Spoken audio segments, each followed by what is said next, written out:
मेरा भाईंदर। आणि यानंतर थेट जाऊयात पुण्यामध्ये सध्या रवींद्र धंगेकर यांचा मुलगा हा निवडणुकीच्या रिंगणामध्ये उतरलेला आहे आणि यामुळे त्यांचं औक्षण हे त्यांच्या घरी करण्यात येत आहे। स्वतः रवींद्र धंगेकर हे देखील उपस्थित आहेत आणि त्यांच्या आईकडून रवींद्र धंगेकरांच्या मुलाचं हे औक्षण करण्यात येत आहे। आज मतदानाचा दिवस आहे आणि त्यामुळे रवींद्र धंगेकरांचा मुलगा हा या महापालिकेच्या निवडणुकीच्या रिंगणामध्ये उतरलेला आहे आणि या मतदानाच्या दिवशी आपल्या आईकडून त्याचं औक्षण केलं जात आहे।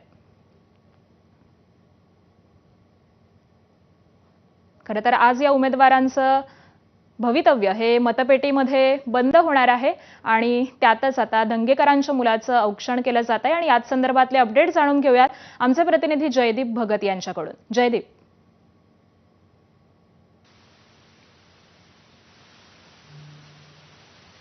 आपल्यासोबत रवींद्र धंगेकर आहेत, आपण त्यांच्याशी बातचीत करूयात।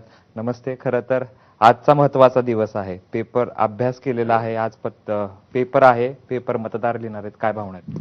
खऱ्या अर्थानं लोकशाहीचा उत्सव आहे आणि निवडणुका कार्यकर्त्यांच्या आहेत। सर्वसामान्य लोकांच्या दारापर्यंत जाऊन काम करण्याचे धंगेकर परिवार पूर्वीपासून काम करत आहे। मी गेली 35-40 वर्ष समाजात काम करत असताना कुठलाही चेहरा नसताना या पुणेकरांनी मला डोक्यावर घेतलं, आशीर्वाद दिले, प्रेम दिलं। त्यामुळेच मी पुणे शहराचं नेतृत्व करायला प्रयत्न केला आणि आपण बघितलं असेल तर पुणे शहरामध्ये सातत्यानं ज्या ज्या वेळेला चुकीच्या गोष्टी घडतात त्या वेळेला रवी धंगेकर पुणेकर म्हणून आवाज उठवत असतात आणि आवाज उठवल्यानंतर जनता ज्यावेळेला पाठीशी उभी राहते त्यावेळेला ही अशी विकृती मोडण्याचं काम मी वर्षानुवर्ष करत आलेलं आहे। आज निवडणूक आहेत खऱ्या अर्थानं आणि आज निवडणुकीला मी मतदान करायला जाणार आहे।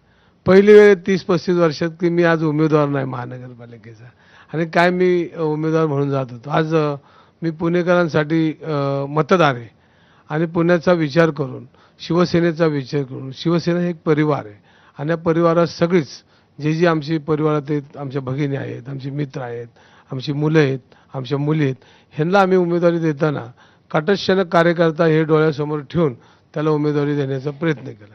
आजची लढाई पुणेकर बघणार आहेत, पुणेकर आशीर्वाद देणार आहेत, कारण त्यांनी मागचा भ्रष्टाचार, सत्ताधारी पक्ष आणि हातात हात घालून प्रशासन कशा पद्धतीने महानगरपालिकेची तिजोरी लुटण्याचं काम, त्यामुळे हा लोकशाहीचा